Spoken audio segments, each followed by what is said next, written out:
Hello guys, welcome to another video.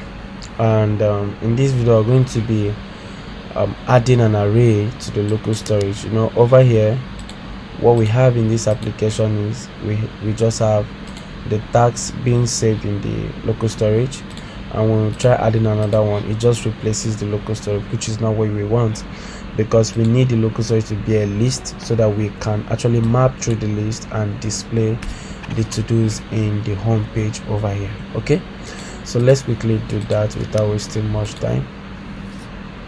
So first and foremost, what I'm going to do is I'm going to have a use state.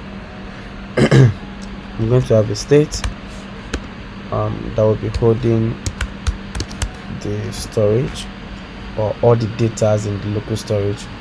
So I'm going to say set storage over here, and this is going to be equal to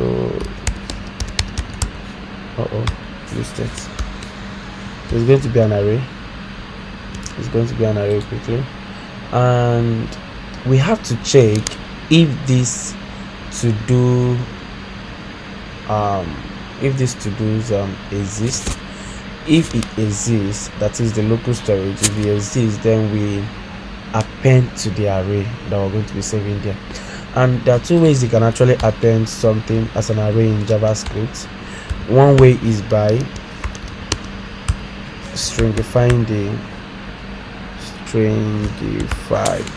by using the JSON.stringify. So whatever if you pass an array into this function here, the JSON.stringify, it saves as a string, first of all, in quotes, as a string in the local storage. So when we are trying to get it back from the local storage, we make use of this, which is the JSON.parse. So we're going to say something like local storage dot get item, something like this. Okay, so you can't just send an array to the local storage. It won't work that way. You're just going to take it as a string, with the square bracket, and it doesn't really make sense. Okay, let's just try something out. Let's just say we have this, and this is a tax. So we're trying to actually save an array in the local storage. So let's try it out. I'm going to clear this one here, and then I'm going to say go shopping, and you see what we have here is still sending as a normal string. So we can practically send an array to the local storage and it will work. So we have to use the JSON.stringify, and then when we are getting it, we pass it back to an array. Cool. So with that being said, let's move on. So we want to load this storage up from the local storage. Immediately the page loads. Okay, and we're going to be using the use effect hook. In doing that, we just imported it here using the use effect hook, and this is going to run once. It's going to run once. All right, now we'll be having a function that will be setting this storage, and we'll say function get to-dos. Going to be an arrow function. Sure. So we have set storage to JSON.parse, because practically we're going to be using JSON.stringify to save it in the local storage. So when we are getting it, we'll do JSON.parse. So JSON.parse local storage dot get item. The name of the item will be to-dos, right? So we're going to be calling this in the use effect here, and that settles it. Nice. All right, so before we add this to the local storage, we're going to be having a variable called let to-dos, and it's going to be an array. Cool. And I'm going to say if storage dot length is greater than 0. Now, okay, let's just finish writing it so I can explain this. If storage length is greater than 0, then we say to do's is equal to, using the JavaScript spread operator, say storage, and then we're going to be appending the new tags, and then we can now say local storage dot set item to do's will send back this to do array back to the local storage. Else we just say to do dot push tags. Where is this tags coming from? Tags is coming from our input here, so we are setting tags here. So to do dot push tags, and after pushing it, we just set the item like so. We just set the item here. All right. So with this being done, let's save. Now this particular line is going to throw an error because it's going to be seeing this length as undefined, right? It's going to be seeing it as undefined. So we're going to be using something in JavaScript called the optional chaining in JavaScript. So just before the dot length, you add the question mark. So when this returns undefined, it's not going to throw an error for us. So let's save and then go back to the application. I'm going to clear this guy and then refresh. Nice. So when we say go shopping and add tags, we have go shopping right here. And then when we say T and 3, now notice that is still replacing the local storage. Why? Because initially when this page loads, it gets the to do, and what is in the to do? Nothing actually. So when we run this, is not going to actually enter into the if statement. The if statement is not going to be true because the length is not greater than 0. So it's going to be executing the else block, which is setting the to do over and over again, right?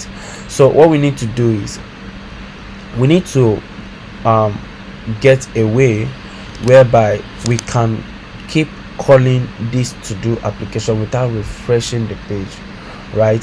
So we can achieve that by saying get to do, this function get to do's. Whenever we are done adding a particular task to the local storage, we get the local storage again, right? Whenever we are done adding a particular let's refresh. I think we're having this error. T is not valid. Okay, we're having this error now because it's trying to fetch to do's, and this to do is just like a normal string in the local storage, and over here we're supposed to be saving an array. You see that? All right, so let's clear the local storage once again and then refresh. Boom, the error is gone. All right, so what we have here is that whenever we add to the local storage, we call the get to do's function again. So when we call the function, it's going to set this set the storage with the current value. So when we add go shopping and save it here, we have go shopping here. So by sending this function have been called already. Where is it? This get to do. So the set storage, now this storage is practically holding an array, right? Because over here we said where is it?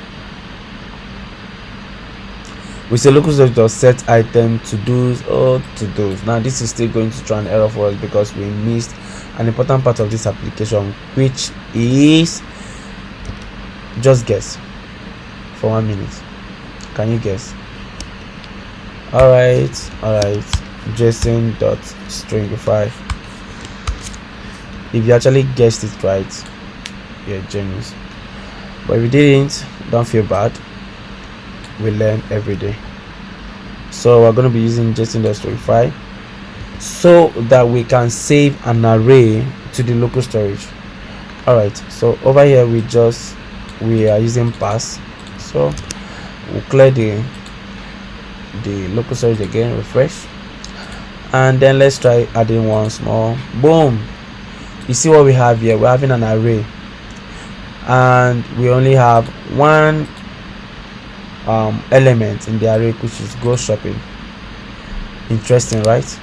Very, very interesting.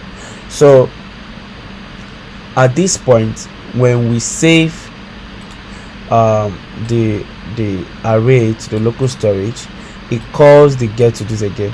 So when it calls the get to this again, it's going to reset the storage with the current value in the local storage, right? So when we try to add more, add to do, you see it just appends the to do. Why? Because this if statement here now makes sense, because the length is greater than 0 and we have the to do's, and then with this spread operator here, what this spread operator simply means in a layman's understanding is duplicating an existing array into a new array. So whatever that is in this array will be in this array. Then this comma tags is just like saying to do's dot push, so you are like appending a new element to the array. Cool. So with this we can go on and on and on. We can just say node.js add tags. We have node.js over here, you see that. We can go on, say next.js add tags, and we have next.js over here. So cool. So at this point we are able to get the we're able to get the value of the input. We're able to have a function that can save this value to the local storage, and we're able to actually send an array to the local storage as well. All right, so the second way, just quickly before I end the video, that we can actually do this is by making use of something called the dependency. So this dependency actually is empty, which means it only runs, it will run once the page loads, but we can actually have something to keep track of it. So whenever that thing changes, it's going to rerun the use state again. So you're going to try this on your own. I'm going to say cons, let me just give you an example. Dependency, set dependency is going to be equal to use state, and this is going to be 0. So we're going to be adding dep in here as the dependency. So whenever this changes, whenever there's a change in this particular state, whenever there's a change, so if this 0 changes from 0 to let's say 1, the use state is going to rerun again. So you can actually do this instead of calling the get to this again, and then just keep changing the state of this particular value or variable, and the use state will just keep calling itself. So just try that as a take-home assignment, and if you have any issues, drop it in the comment section below, and I'll do my possible best to reply and to help you. So thank you for sticking to this video. This is very, very long, but then thank you for sticking to the end of this video. See you in the next video. Thank you.